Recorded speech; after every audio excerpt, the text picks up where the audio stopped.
Hello everyone, welcome to SGI online class. बच्चों, आज मैं आपको हिंदी भाषा में पाठ 5 वचन पढ़ाने जा रही हूँ। सबसे पहले बच्चों, जो ये वचन शब्द है इसका हम अर्थ समझते हैं। तो वचन क्या है? वचन का शाब्दिक अर्थ होता है संख्या। वचन का शाब्दिक अर्थ क्या हुआ? संख्या। शब्द का वह रूप जिससे यह ज्ञात हो कि वह एक के लिए प्रयुक्त हुआ है अथवा अधिक के लिए वचन कहलाता है। क्लियर बच्चों? वचन क्या है? वचन का शाब्दिक अर्थ होता है संख्या। शब्द का वह रूप जिससे यह ज्ञात हो कि वह एक के लिए प्रयुक्त हुआ है अथवा अधिक के लिए, तो ये क्या कहलाते हैं? वचन कहलाता है। भाषा में वचन हमें संख्या का बोध कराते हैं। भाषा में वचन हमें संख्या का बोध कराते हैं। अब बच्चों, इसकी जो परिभाषा उसको समझ लीजिए क्या है। संज्ञा पदों का जो लक्षण एक या अधिक का बोध करा रहे हैं उसे वचन कहते हैं। ये एक पंक्ति में आपका पूरी परिभाषा हो गई। क्या हुई कि संज्ञा पदों का जो लक्षण एक या अधिक का बोध करा रहे हैं उसे वचन कहते हैं। अब बच्चों, बात आती है शाब्दिक अर्थ आपने समझा, परिभाषा समझी, इसके बाद वचन के भेद कि वचन के कितने भेद होते हैं। तो वचन के दो भेद हैं हिंदी में। कौन कौन से? एक वचन और बहुवचन। एक वचन क्या है, आइए समझते हैं। जो शब्द एक वस्तु अथवा प्राणी का बोध कराए उसे एक वचन कहते हैं। जैसे कमरा, बतख, चश्मा, फसल, सड़क। जो ये शब्द हैं ये एक वचन का ही बोध करा रहे हैं। इसके बाद बहुवचन देखिए क्या है।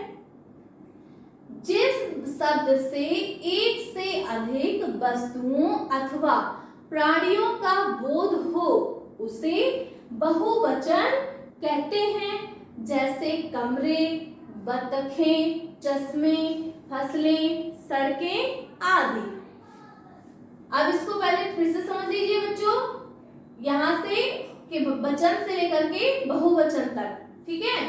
वचन का शाब्दिक अर्थ क्या हुआ? संख्या।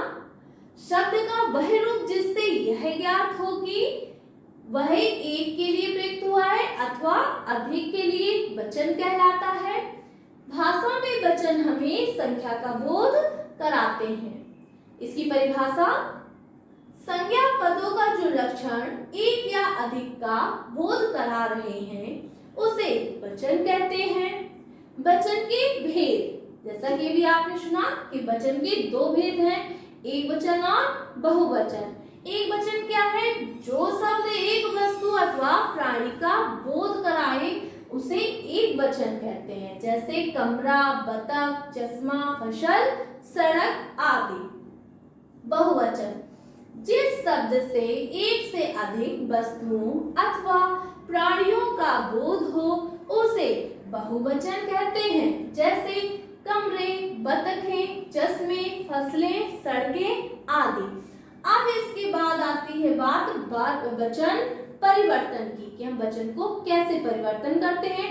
तो उनके कुछ नियम हैं। उसमें से पहला नियम है बच्चों, पुल्लिंग शब्दों के अंत में आए आ को ए में बदलकर। ठीक, पहला नियम क्या है? पुल्लिंग शब्दों के अंत में आए आ को ए में बदलकर एक वचन बहुवचन। कैसे? बच्चा, बच्चा में अंतिम स्वर जो है आ का निकल रहा है और यहाँ पर बहुवचन क्या हो गए? बच्चे। तो आ जो आपकी ध्वनि है वो ए में बदल गई, तो वह क्या हो गई? बहुवचन। तो बच्चा का बच्चे, बक्सा का बक्से, पपीता का पपीते, कमरा का कमरे। फिर से देखिए, एक वचन बच्चा, बहुवचन बच्चे। बक्सा का एक वचन का क्या होगा? बहुवचन बक्से। पपीता का एक वचन का है और बहुवचन में क्या होगा? पपीते। एक वचन कमरा का बहुवचन क्या होगा बच्चों? कमरे। अब इसके बाद बच्चों वचन परिवर्तन में दूसरा नियम है स्त्रीलिंग शब्दों के अंत में आए आ को ए में बदलकर। कैसे? पुस्तक का पुस्तकें, कलम का कलमें, दीवार का दीवारें, राह का राहें। इसके बाद तीसरा नियम है अंत में आए आ के आगे आए लगाकर। अंत में आए आ के आगे आए लगाकर। तो शब्द क्या है बच्चों? कला, कला का बनेगा शब्द कलाएं, कथा, कथाएं, माता, माताएं, कविता, कविताएं। इसके बाद चौथा नियम क्या है? स्त्रीलिंग शब्दों के अंत में आई ई को ई में बदलकर तथा या जोड़कर, अर्थात बड़ी जो दीर्घ ई है उसको लघु ई में बदलकर या जोड़कर। कैसे? ताली, तालियां, ताली एक वचन, तालियां बहुवचन। गाड़ी, गाड़ियां, साड़ी, साड़ियां, नदी, नदियां। ये क्या हो गए आपके चौथे नियम में। अब इसके पांचवा नियम क्या है बच्चों? स्त्रीलिंग शब्दों के अंत में आए या को या में बदलकर। कैसे? कुटिया, कुटियां, दिव्या, डिबिया, चूहिया, चूहिया, चिड़िया, चिड़िया, चिड़िया। इसके बाद छठवां नियम क्या है बच्चों? स्त्रीलिंग शब्दों के अंत में आए लघु उ, दीर्घ उ, औ के आगे आए लगाकर। बहु का बहुएं, वस्तु का वस्तुएं, गौ का गौएं, वधु का वधुएं। इसके बाद इस वचन परिवर्तन का सातवां नियम क्या है बच्चों? एक वचन के साथ लोग, जन, गण, वर्ग, वृंद लगाकर। तो बहुवचन कैसे लगेंगे? लोग, जन, गण, वर्ग, वृंद ये शब्द लगाकर। देखिए कैसे? लेखक, तो लेखक, वृंद बहुवचन हो गया। गुरु, गुरुजन, गुरु एक वचन और गुरुजन बहुवचन। इसके बाद पाठक और पाठक वर्ग, पाठक एक वचन और पाठक वर्ग बहुवचन। इसके बाद अगला शब्द है युवा, युवा एक वचन और युवा वर्ग बहुवचन। आइए बच्चों इसको हम पुनः समझते हैं। दूसरा पहला नियम आप पढ़ चुके थे, आ का परिवर्तन किस तरीके से होता है। उसके बाद दूसरा नियम है स्त्रीलिंग शब्दों के अंत में आए आ को ए में बदलकर। पहला पुस्तक, पुस्तक का क्या होगा? पुस्तकें।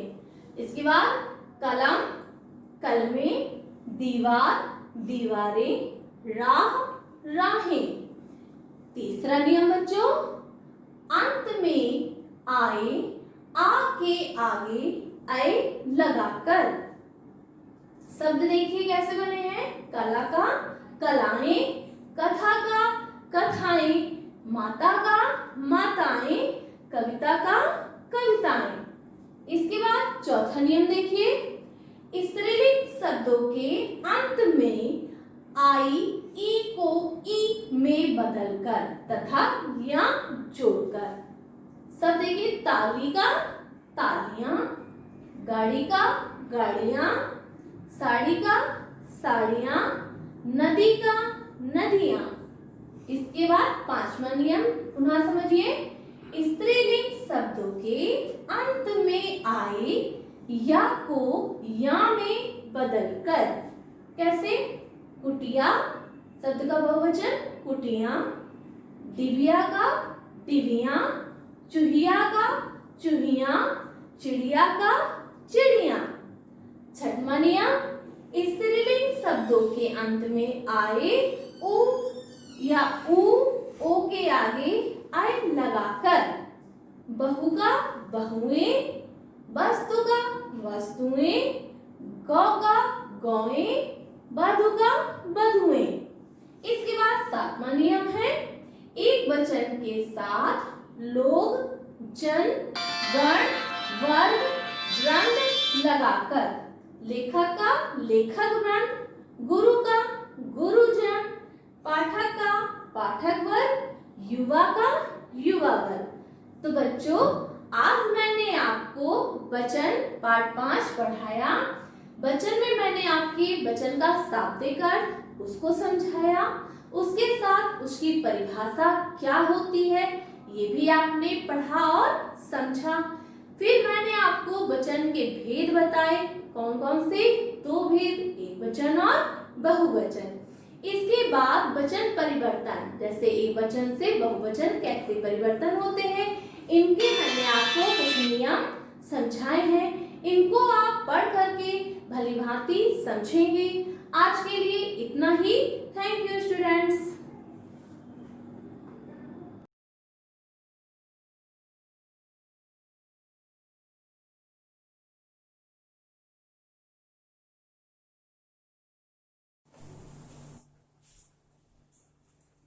Hello class, welcome to you Shivaji group of institutions online classes. Class, मैं आपको चैप्टर फर्स्ट भारत में लोकतंत्र के कई टॉपिक्स के बारे में पढ़ा चुकी हूँ। लोकतंत्र क्या है? लोकतंत्र के बारे में अब्राहम लिंकन ने कहा है कि लोकतंत्र लोगों की, यानी लोकतंत्र लोगों के द्वारा तथा लोगों की सरकार है। मैंने अब्राहम लिंकन ने कहा था कि लोकतंत्र क्या है। तो लोकतंत्र के बारे में आप जानते हैं कि लोकतंत्र क्या है, यानी लोकतंत्र लोगों के द्वारा तथा लोगों की सरकार है। लोकतंत्र यानी भारतीय लोकतंत्र को, यानी भारत के लोकतंत्र को 2 भागों में विभाजित किया गया है, जिसमें पहला क्या है? प्रत्यक्ष लोकतंत्र, और दूसरा क्या है? अप्रत्यक्ष लोकतंत्र। यानी पहला प्रत्यक्ष लोकतंत्र और दूसरा अप्रत्यक्ष लोकतंत्र। प्रत्यक्ष लोकतंत्र क्या है? प्रत्यक्ष लोकतंत्र के अंतर्गत जब हम बात करते हैं तो प्रत्यक्ष लोकतंत्र एक ऐसी राजनीतिक व्यवस्था है जहां नागरिक निर्णय लेने के लिए व्यक्तिगत रूप से भाग लेते हैं। माने प्रत्यक्ष लोकतंत्र वह लोकतंत्र है जहां लोग राजनीतिक व्यवस्था, यानी राजनीतिक व्यवस्था में भाग लेने के लिए प्रत्यक्ष रूप से शामिल होते हैं। अप्रत्यक्ष लोकतंत्र क्या है? अप्रत्यक्ष लोकतंत्र वह लोकतंत्र है जिसके अंतर्गत लोगों द्वारा सरकारी अधिकारियों के चयन का अधिकार प्राप्त होता है। आगे आज हम बात करते हैं भारतीय लोकतंत्र का इतिहास। माने लोकतंत्र का इतिहास क्या है? लोकतंत्र का भारतीय नहीं, लोकतंत्र का इतिहास। माने लोकतंत्र के इतिहास को 3 भागों में बांटा गया है। माने लोकतंत्र के इतिहास को 3 भागों में बांटा गया है। माने लोकतंत्र के इतिहास को 3 भागों में बांटा गया है। पहला क्या है? प्रारंभिक अवधि। प्रारंभिक अवधि का मतलब है जिस समय से लोकतंत्र का समय स्टार्ट हुआ, माने लोकतंत्र की स्टार्टिंग। माने प्रारंभिक अवधि से हमारा तात्पर्य है कि लोकतंत्र की स्टार्टिंग क्या थी? ये लोकतंत्र की स्टार्टिंग कैसे हुई? तो 1789 माने 1789 में फ्रांसीसी क्रांति के बाद, माने जब फ्रांसीसी क्रांति हुई तो फ्रांसीसी क्रांति के बाद लोकतंत्र का इतिहास शुरू हुआ। माने फ्रांसीसी क्रांति के बाद लोकतंत्र का इतिहास शुरू हुआ और इस अवधि के दौरान, माने इस समय के दौरान उत्तरी अमेरिका ने अपनी स्वतंत्रता की घोषणा कर दी। माने उत्तरी अमेरिका ने स्वतंत्र होने की घोषणा कर दी और इसी समय 1965 में संयुक्त राज्य अमेरिका जो था वह आंशिक रूप से स्वतंत्र हो गया। माने संयुक्त राज्य अमेरिका जो था वो आंशिक रूप से स्वतंत्र हुआ, लेकिन वोट देने का अधिकार, माने वोट देने का जो अधिकार था वह कुछ ही लोगों को था। फिर भारतीय लोकतंत्र के इतिहास के बारे में जब हम डिस्कस करते हैं तो सबसे पहला क्या था, प्रारंभिक अवधि। प्रारंभिक अवधि के अंतर्गत 1789 में फ्रांसीसी क्रांति के बाद लोकतंत्र का इतिहास जो था वो स्टार्ट हुआ और इस अवधि के दौरान उत्तरी अमेरिका ने अपनी स्वतंत्रता की घोषणा कर दी। इसके बाद 1965 में संयुक्त राज्य अमेरिका आंशिक रूप से लोकतांत्रिक देश बना, लेकिन वोट देने का अधिकार कुछ ही लोगों को था। आगे हम बात करते हैं उपनिवेशवाद का अंत।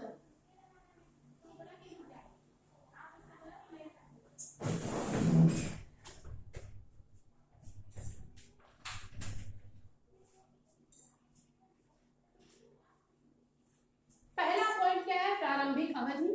प्रारंभिक अवधि के बाद हम बात करते हैं उपनिवेशवाद का अंत। माने उपनिवेशवाद का अंत। उपनिवेशवाद का अंत से मतलब है कि प्रथम विश्व युद्ध के अंत में, माने जब हमारा प्रथम विश्व युद्ध हुआ तो प्रथम विश्व युद्ध के अंत में सच्चे अर्थों में जो उसका सच ट्रू मीनिंग था, माने सच्चा अर्थ था, तो लोकतंत्र की जीत नहीं थी। माने लोकतंत्र जो था वो पूरी तरह से सक्सेस नहीं था। उपनिवेशवाद का अंत से मतलब है कि प्रथम विश्व युद्ध के अंत में सच्चे, माने जब हम ट्रू मीनिंग्स की बात करते हैं तो लोकतंत्र की जो थी वो जीत नहीं थी।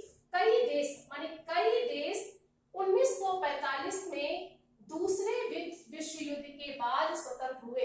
माने कई ऐसे देश थे जो 1945 में दूसरे विश्व युद्ध के बाद स्वतंत्र हुए। और अब हम बात करते हैं नेक्स्ट यानी वर्तमान चरण।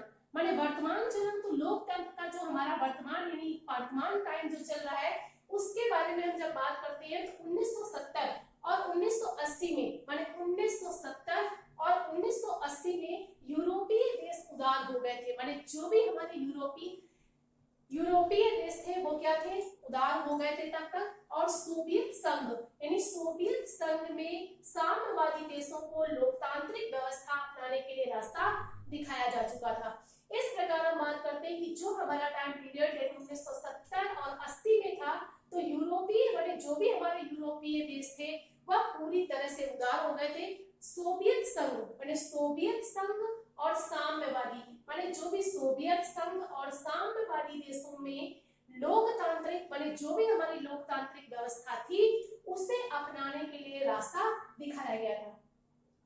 नेक्स्ट टॉपिक के बारे में आगे हम बात करते हैं लोकतंत्र के गुण। लोकतंत्र के गुण क्या है, यानी लोकतंत्र में क्या क्या क्वालिटी पाई जाती है। तो लोकतंत्र के गुण के बारे में तो सबसे पहले लोकतंत्र के, माने जिस समय राजतंत्र की व्यवस्था थी तो लोग अपने विचार व्यक्त करने के लिए स्वतंत्र नहीं थे। माने लोग अपने विचार भी स्वतंत्र रूप से व्यक्त नहीं कर सकते थे, क्योंकि उस समय राजतंत्र की व्यवस्था में क्या था, राजा ही सर्वोच्च पावर में होता था, उसे सब कुछ करने के अधिकार थे। तो लोग अपने विचार व्यक्त करने के लिए स्वतंत्र हुए। माने लोकतंत्र में सबसे बड़ी जो क्वालिटी थी कि लोग अपने विचार पूरी तरह से स्वतंत्र रूप से व्यक्त कर सकते थे। वे जनता के सामने भाषण दे सकते थे। इससे पहले क्या था, केवल स्पीच जो था वो राजा तथा जो उच्च स्तर या उच्च अधिकारी होते थे वह ही केवल स्टेज पर खड़े होकर भाषण दे सकते थे। लेकिन लोकतांत्रिक व्यवस्था के अंतर्गत क्या था कि लोग जनता के सामने खड़े होकर लोग भाषण भी दे सकते थे। वे सरकार की नीतियों की आलोचना भी कर सकते थे। क्यों? क्योंकि क्या थी, लोकतांत्रिक व्यवस्था में लोगों की ही सरकार होती है, इसलिए लोगों को किसी की आलोचना करने से भी कोई परहेज नहीं था। अंडरस्टैंड? नेक्स्ट अगली क्वालिटी क्या थी, वे अपने दल स्वयं बना सकते थे। माने जितने भी लोग थे वे अपने दल यानी ग्रुप, माने वे अपने ग्रुप बना सकते थे। जबकि राजनीतिक व्यवस्था यानी राजतांत्रिक व्यवस्था में क्या था कि राजतांत्रिक व्यवस्था में राजा ही सर्वोच्च होता था, कोई भी व्यक्ति अपने ग्रुप नहीं बना सकता था। लेकिन लोकतांत्रिक व्यवस्था क्या थी, लोग अपने ग्रुप बना सकते थे। लोकतंत्र में सभी लोग बराबर थे, इक्वल थे, माने कोई भी भेदभाव नहीं था। माने लोकतंत्र व्यवस्था यानी लोकतांत्रिक व्यवस्था में सभी लोग इक्वल यानी बराबर थे, कोई भेदभाव नहीं था। सभी लोग अपने अधिकार अधिकारों का, माने सभी लोग जितने भी अधिकार होते थे उनका लाभ उठा सकते थे। कानून माने भारत में कानून माने जो भी हमारे इंडिया में कानून था उसके अधिकारों का लाभ उठाने के लिए माने सभी पूरी तरह से माने अमीर और गरीब माने जो भी होते थे वह एक समान थे। इस प्रकार हम कह सकते हैं कि लोकतांत्रिक व्यवस्था में क्या लोग भाषण देने के लिए स्वतंत्र थे, लोग जनता के सामने अपने भाषण दे सकते थे, सरकार की आलोचना कर सकते थे, लोकतांत्रिक व्यवस्था में वो अपना स्वयं ग्रुप बना सकते थे, लोकतांत्रिक व्यवस्था में किसी भी धर्म माने किसी भी धर्म में श्रेष्ठता नहीं थी, लोग सभी तरह से बराबर थे तथा अमीर गरीब किसी को भी यानी समान रूप से कार्य करने का अधिकार होता था। लोकतांत्रिक व्यवस्था में रंग, जाति, धर्म किसी भी तरह का भेदभाव नहीं था। लोकतांत्रिक व्यवस्था को संपूर्ण रूप से अपनाने के लिए लोकतांत्रिक गुणों का पूरी तरह से प्रयोग किया गया था। इससे ये पता चलता है कि लोकतंत्र व्यवस्था के गुण जो थे वह लोगों को स्वतंत्र रूप से जीने के लिए आग्रह करते थे।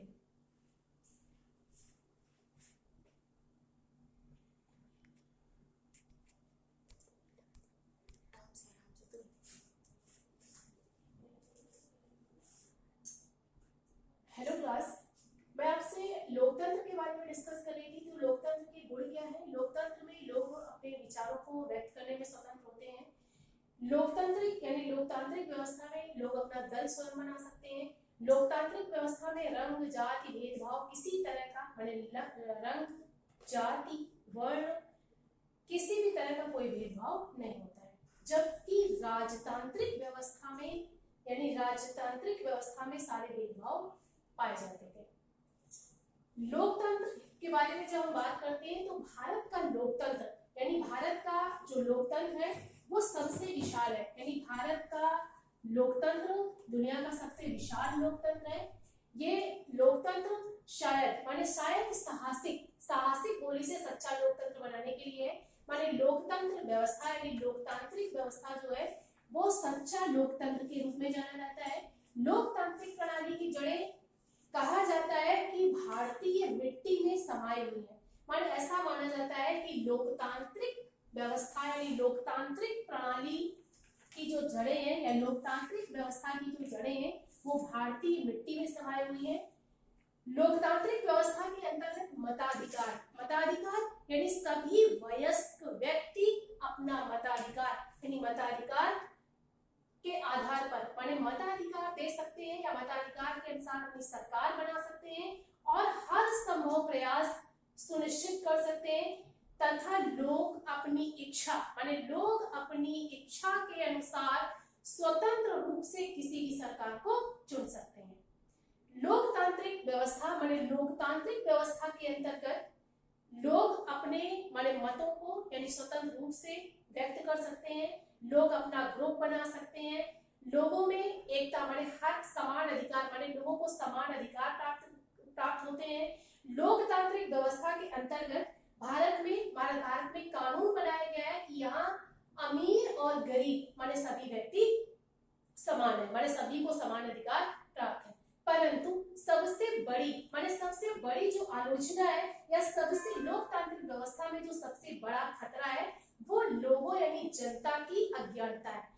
अभी भी ये माना जाता है कि अभी भी जितने भी अनपढ़ जितने भी अज्ञानी लोग हैं उन्हें लोकतांत्रिक व्यवस्था का पूरी तरह से ज्ञान नहीं है। तो भारतीय लोकतांत्रिक व्यवस्था में जो खतरा उत्पन्न हो रहा है वो हमारी जनता का अज्ञानता या जनता की अज्ञान होना है। भारत में लोकतांत्रिक देश भारत एक क्या है? लोकतांत्रिक देश है और लोकतांत्रिक व्यवस्था के अंतर्गत कई पहलुओं में लगातार उन्नति हो रही है। तो स्टूडेंट्स, मैंने आज आपको भारत में लोकतंत्र क्या है मीनिंग लोकतंत्र का अर्थ क्या है, लोकतंत्र के गुण कौन कौन से हैं, लोकतांत्रिक व्यवस्था लोकतंत्र का इतिहास क्या है। मैंने आपको डिस्कस किया है कि लोकतंत्र के इतिहास को 3 भागों में बांटा गया है। प्रारंभिक अवधि में लोकतंत्र क्या था, उपनिवेशवाद का अंत होने के बाद लोकतांत्रिक व्यवस्था क्या थी और वर्तमान चरण जिस चरण पर हम लोग चल रहे हैं वर्तमान चरण तक लोकतांत्रिक व्यवस्था क्या चल रही है। इसके बाद लोकतांत्रिक व्यवस्था के बारे में जब हम बात करते हैं तो भारत का जो लोकतंत्र है वो सबसे विशाल है और लोकतांत्रिक व्यवस्था के अंतर्गत सभी लोग स्वतंत्र हैं। तो स्टूडेंट्स, मैंने आज आपको चैप्टर फर्स्ट भारत में लोकतंत्र के बारे में आपसे डिस्कस किया है। मैं आपको अगले वीडियो के माध्यम से नेक्स्ट मैंने अगले चैप्टर के बारे में डिस्कस करूंगी। Thank you for attending this class.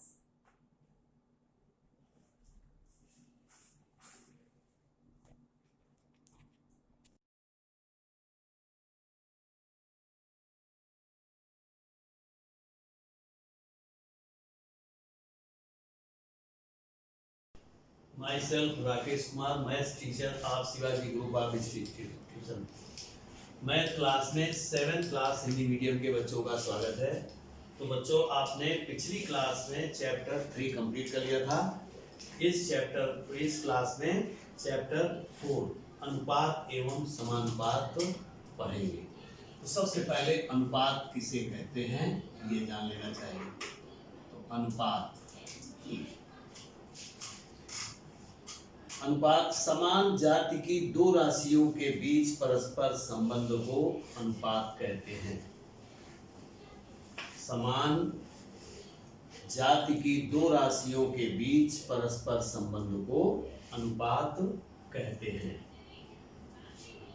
तुलनात्मक अध्ययन यानी अनुपात को हम भिन्न के रूप में भी लिख सकते हैं। जैसे मान लो A अनुपात B, तो बराबर इसको हम कह सकते हैं A/B के रूप में भी लिख सकते हैं। अब इसी प्रकार से समानुपात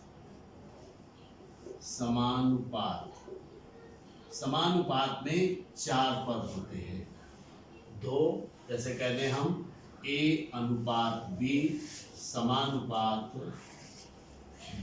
C/D।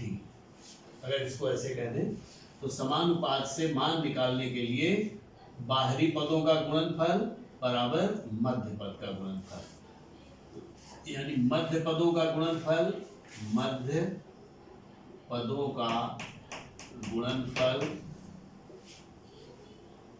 बराबर चरम पदों का गुणनफल।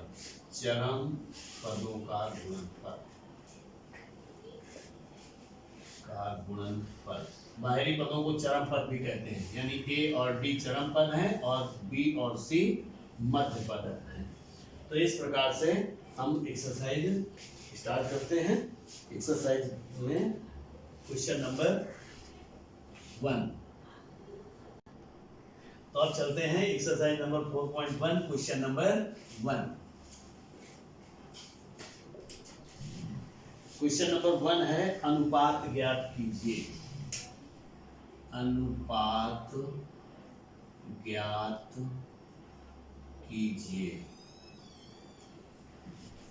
क्वेश्चन नंबर 1 में 10 पार्ट हैं। तो फर्स्ट पार्ट में है 7 से 49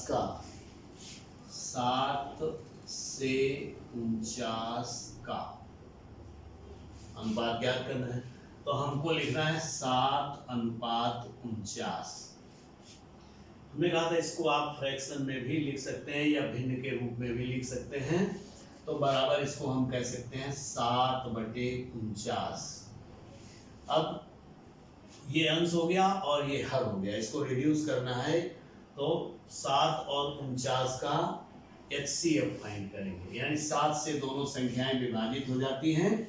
तो 7 7 49, 7 एकम 7 बराबर 1/7। 7 और 49 के बीच का अनुपात 1/7 होगा और ये इसका आंसर हो गया। इसी प्रकार से 75 सेंटीमीटर से 3 मीटर का सेकंड है। 75 सेंटीमीटर का 3 मीटर से।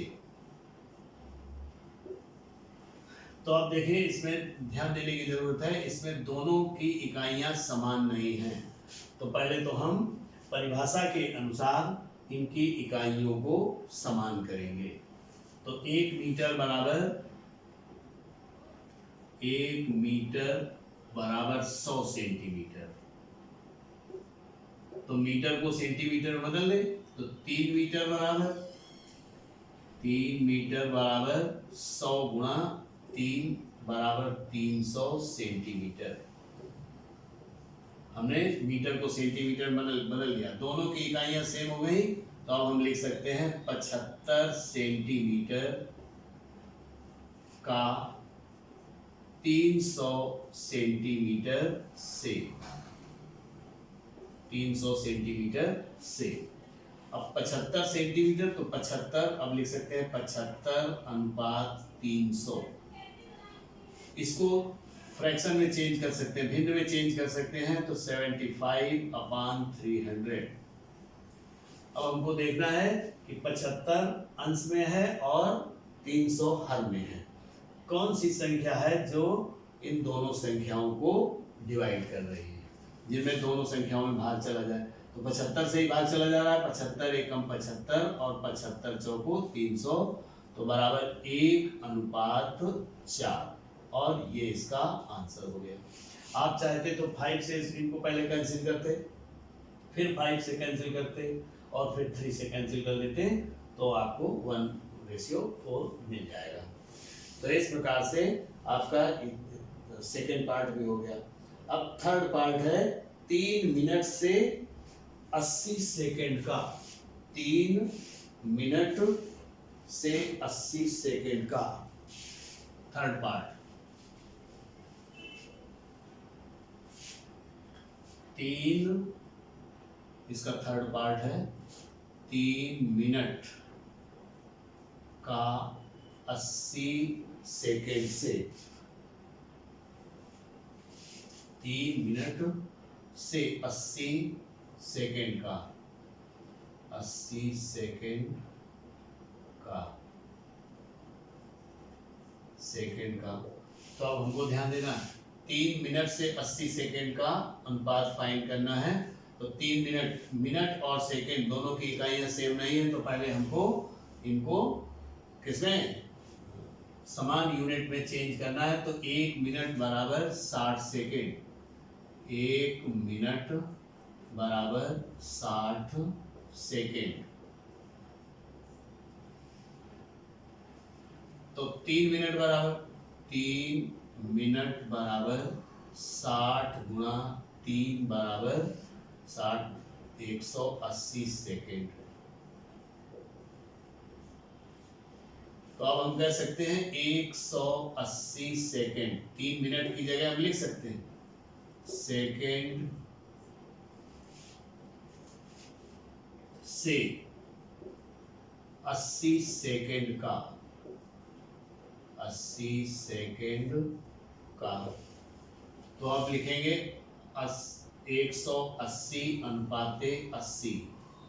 अब हम इसको फ्रैक्शन में भी लिख सकते हैं, भिन्न में, तो 180/80, तो 0 से 0 ये कैंसिल हो गया।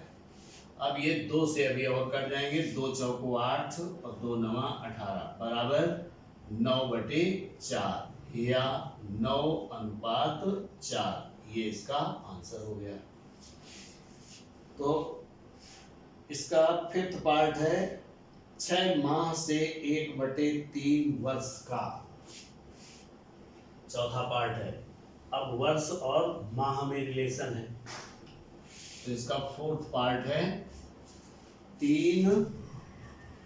6 माह से 1/3 वर्ष का। 6 माह से 1/3 वर्ष का। तो अब ये माह है और ये वर्ष है, तो दोनों की इकाइयां तो सेम नहीं है, तो हमको इसे वर्ष को माह में चेंज कर लेना चाहिए। 1 वर्ष बराबर 12 माह। तो 12 माह का 1/3, 12 माह का 1/3 बराबर 12 गुणा 1/3। 3 एकम 3, 3 चौको 12 बराबर 4 माह। तो 6 माह से 4 माह का,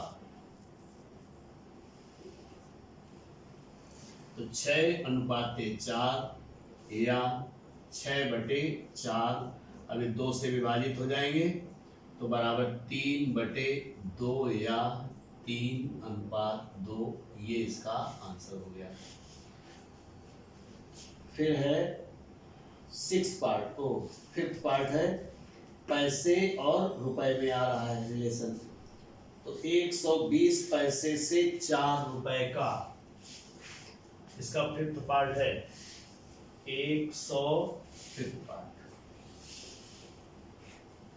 5th पार्ट में है 120 पैसे का 4 रुपए से, 120 पैसे का 4 रुपए से।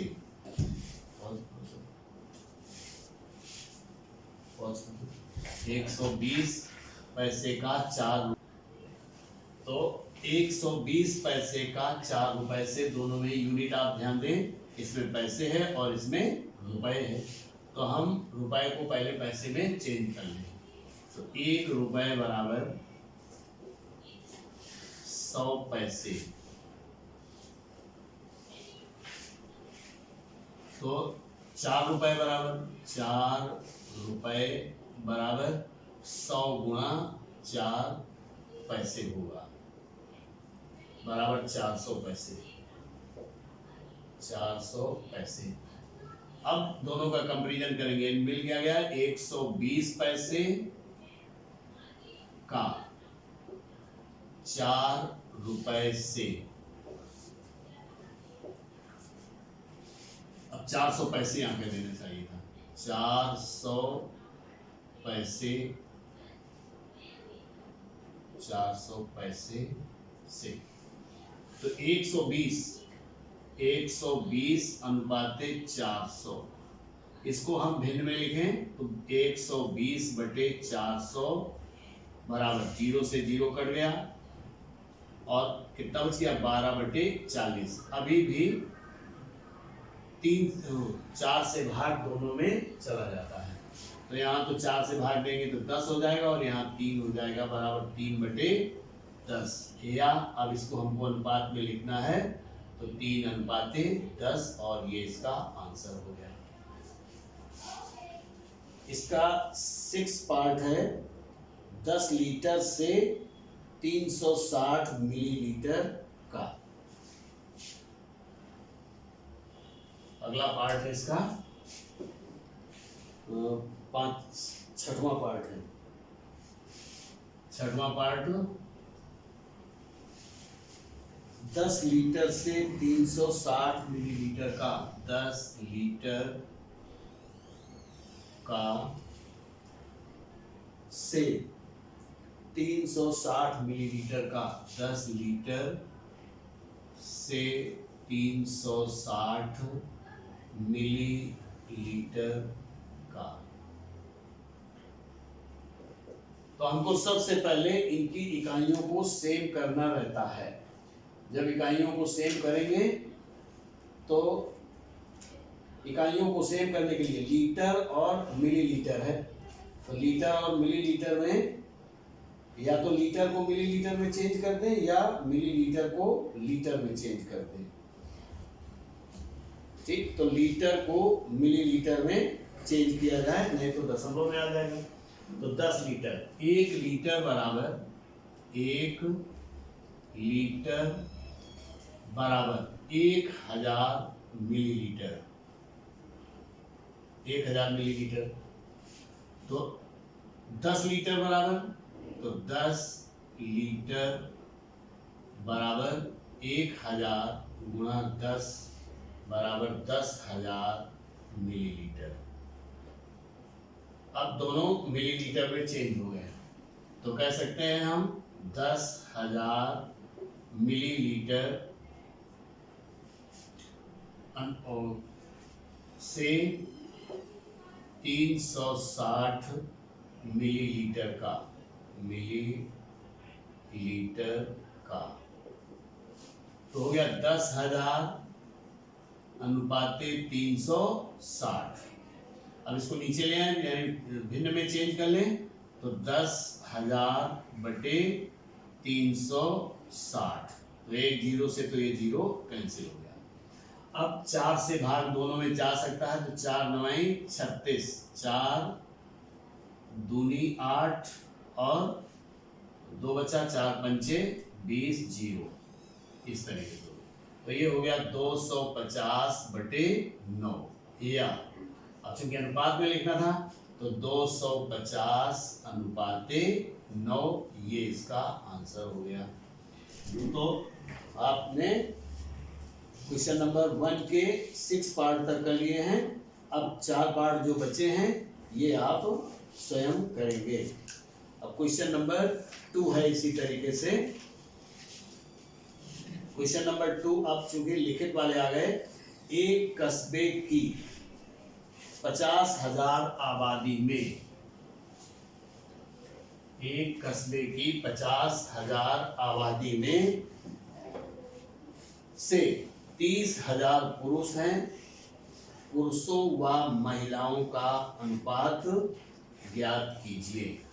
तो ये 2 नंबर है। शहर की कुल आबादी, शहर की कुल आबादी बराबर 50,000। महिलाओं की संख्या बराबर, महिलाओं की संख्या बराबर कितनी हो जाएगी? है 30,000। महिलाओं की संख्या है 30,000। तो हमें पुरुषों की संख्या कितनी रह जाएगी या कितनी है? तो अब हमको यहाँ देखना है पुरुषों की संख्या बराबर, पुरुषों की संख्या, यानी अगर हम कुल आबादी में से महिलाओं की संख्या को घटा दें तो पुरुषों की संख्या मालूम हो जाए। तो 50,000 माइनस 30,000 बराबर 20,000। 20,000 पुरुष हैं। ठीक, आपको बताना है पुरुषों व महिलाओं की संख्या का अनुपात। तो पुरुषों की संख्या, पुरुषों की संख्या अनुपात महिलाओं की संख्या, महिलाओं की संख्या। तो पुरुषों की संख्या कितनी है? 20,000। तो 20,000 अनुपाते 30,000।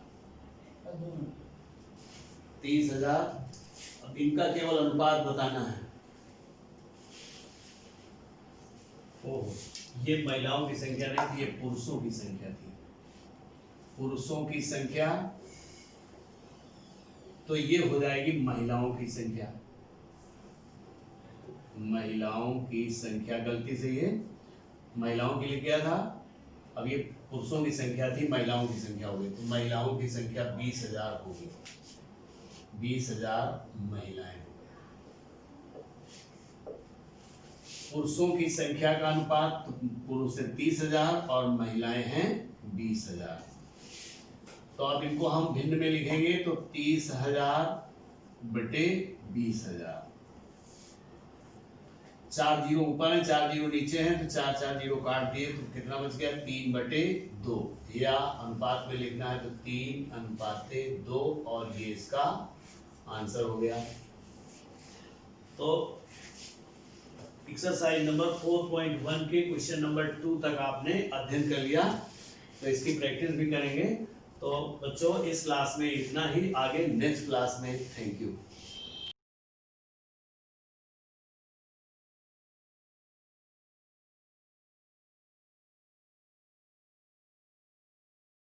Good morning students.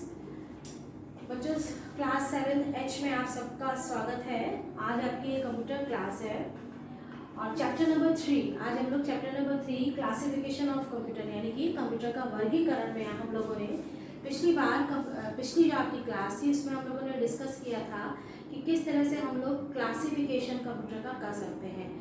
आज हम लोग उसमें डिफरेंट तरह के माइक्रो कंप्यूटर्स के बारे में पढ़ेंगे। ठीक है बच्चों, ये आपकी जो है वो लास्ट आज आपकी क्लास है इस चैप्टर की। ओके, हमारे जो पर्सनल कंप्यूटर्स होते हैं सबसे पहले तो हम लोग के जो लैब में हम लोगों ने देखे हैं डेस्कटॉप, ठीक है, जिसमें आपका एक मॉनिटर होता है, कीबोर्ड, सीपीयू, ये जिसको हम लोग कहते हैं पीसी। ये आपका पहला तो आपका पीसी है। पीसी का पूरा नाम क्या होता है ये आप सबको पता होना चाहिए। पीसी का पूरा नाम है पर्सनल कंप्यूटर, यानी कि नाम से ही आपको ये समझ में आ रहा है कि जो ये कंप्यूटर है, ये कंप्यूटर आपके किस तरह के यूज में आते हैं। ये हमारे जो पर्सनल यूज के जो कंप्यूटर्स हैं उनमें ये आते हैं, यानी कि हम डेली के जो अपने काम होते हैं वो हम इनमें कर सकते हैं। जैसे सिंपल कैलकुलेशन कर सकते हैं, कोई मूवी दे सकते हैं, कोई सॉन्ग से है, कोई अगर हम लोग चाहें कोई राइटिंग, कोई लेटर जो है वो टाइप कर सकते हैं, सिंपल उसकी फॉर्मेटिंग कर सकते हैं, पावर पॉइंट प्रेजेंटेशन, इस तरह से। और नेट का भी हम लोग नेटवर्किंग भी पर्सनल कंप्यूटर्स में यूज़ कर सकते हैं। अब बारी आती है कि ये जो पर्सनल कंप्यूटर्स हैं इनको डेवलप कब किया गया था। तो ये जो पर्सनल कंप्यूटर है ये आपके 12 अगस्त यानी कि 12 अगस्त 1981 में ये डेवलप किए गए थे। ठीक है बच्चों, यहाँ पे अब आपका आता है कि टाइप ऑफ पीसी, यानी कि ये जो पर्सनल कंप्यूटर है ये कितने प्रकार के आपके होते हैं। पर्सनल कंप्यूटर की जो कैटेगरीज है वो 1, 2, 3, there are 3 types of personal computer. पहला आपका पीसी है जो कि आपका ये दिया हुआ है। ये पर्सनल कंप्यूटर ऐसे थे, सबसे पहले यही वाले पर्सनल कंप्यूटर थे जिनमें कि आपका हार्ड डिस्क नहीं होता, यानी कि इसमें क्या था, नो हार्ड डिस्क। यहाँ पे आपका हार्ड डिस्क इसमें नहीं होता था, ठीक है। इनकी प्रोसेसिंग स्पीड भी कम होती थी, ठीक है। और ये आपका जो इलेक्ट्रिसिटी है उसको भी बहुत ज़्यादा कंज्यूम करते थे। फिर उसके बाद आता है पीसी एक्सटी। ये 3 जो है इनके फुल फॉर्म बहुत इंपॉर्टेंट है, आपको ज़रूर पढ़ना है। फिर अब आपका बात आता है ये पीसी एक्सटी, ये क्या है। सबसे पीसी एक्सटी की जो स्पीड होती थी बच्चों वो बहुत ज़्यादा होती थी, ठीक है। पीसी, ये जो पीसी है इसके कंपैरिजन में पीसी एक्सटी की स्पीड बहुत ज़्यादा होती थी। और पीसी एक्सटी का जो फुल फॉर्म है वो क्या है, पीसी का सबको पता है पर्सनल कंप्यूटर है,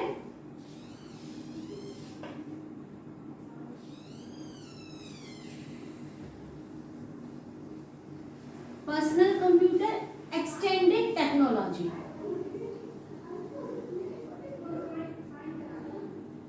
एक्सटेंडेड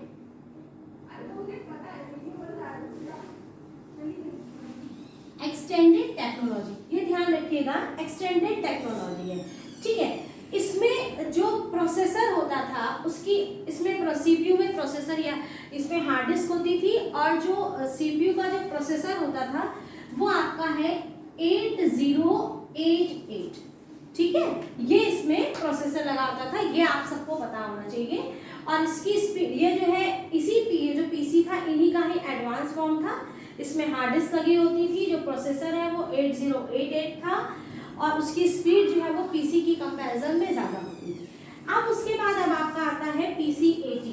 पीसी 80 में भी पीसी का आपको फुल फॉर्म पता है, पर्सनल कंप्यूटर,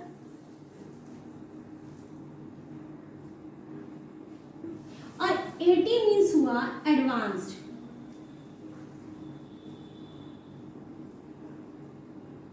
एडवांस टेक्नोलॉजी, ठीक है। इसमें आपका जो प्रोसेसर था इसकी स्पीड सबसे ज्यादा होती है, और आज भी जो है आपके ये प्रोसेसर जो है, ये जो पीसी 80 ही यूज हो रहे हैं। इनमें जो प्रोसेसर थे वो क्या थे, 80286, 80386, 80486। और अब जो करंटली अब आपका ये प्रोसेसर, जो आपके प्रोसेसर है वो नहीं यूज होते हैं। अब आपका क्या है, वो पेंटियम 1, 2, 3, 4 और भी एडवांस में आ गया है, वो आपका पीसी एक्सटी 80 में यूज होते हैं। 80 मीन्स एडवांस टेक्नोलॉजी, सीधी सी बात है, नाम से ही क्लियर हो रहा है कि इस तरह के कंप्यूटर जो है इनकी स्पीड बहुत ज़्यादा होती है, स्टोरेज कैपेसिटी भी ज़्यादा होगी। उसके बाद अब बच्चों बारी आती है हमारे पास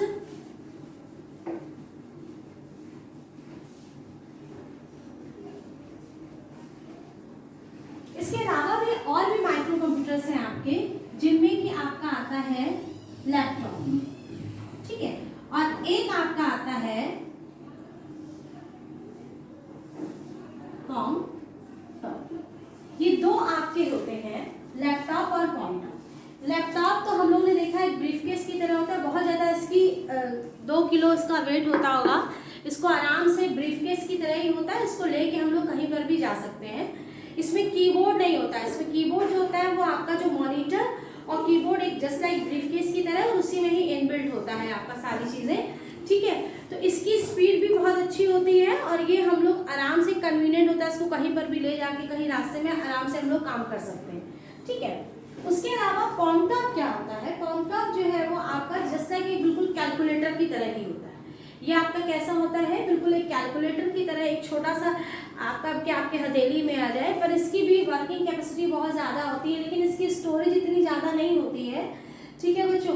तो इस तरह से आपका ये डिफरेंट तरीके के माइक्रो कंप्यूटर्स आज हम लोगों ने डिस्कस किए।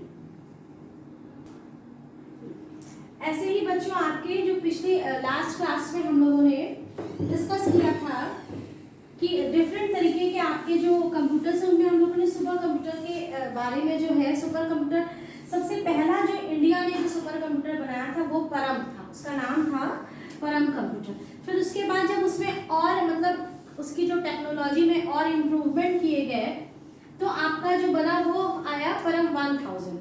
अब जो लेटेस्ट में जो आपका इंडिया में जो बनाया गया है वो 10,000, मतलब जो लेटेस्ट जो है वो जो मतलब और उसमें जो टेक्नोलॉजी जो डेवलप करी गई है वो परम 10,000 है। तो अब अगर आपसे कोई ये पूछता है कि इंडिया में जो सुपर कंप्यूटर बनाया गया उसका नाम सिर्फ परम या परम 1000 नहीं बोलेंगे, अब आप उसको बोल सकते हैं परम 10,000, ठीक है। उसके अलावा जो और बहुत सारे जो आपके सुपर कंप्यूटर्स हैं उनमें से C-Ray 2 और NEC 5000, ये आपका जो है सुपर कंप्यूटर जो है 500 सॉरी, ये आपका जो सुपर कंप्यूटर है। इस तरह से ये आपके सुपर कंप्यूटर के एग्जाम्पल्स हो गए। ऐसे ही मैं आपको अभी मेन फ्रेम का भी एग्जाम्पल बता रही हूँ, ठीक है बच्चों।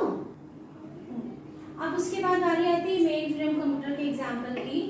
तो IBM 4381, ICL series, UNIVAC 1100 et cetera, these are the example of mainframe computer.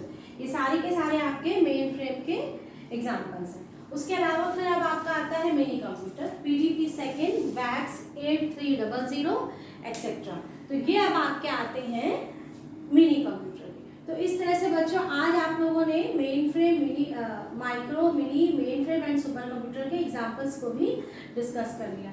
यहाँ से बच्चों आज आपका चैप्टर ये खत्म होता है। अब आप सब लोगों को क्या करना है कि जितने भी शॉर्ट क्वेश्चंस हैं उनके एग्जाम्पल्स हैं और मिड ऑफ द चैप्टर जितने भी क्वेश्चंस हैं, क्योंकि आप लोगों को ये पता है कि हमारे जो मल्टीपल चॉइस ही टेस्ट होना है और पेपर भी वैसे ही होगा, तो आपको इसी तरह से स्टडी करनी है।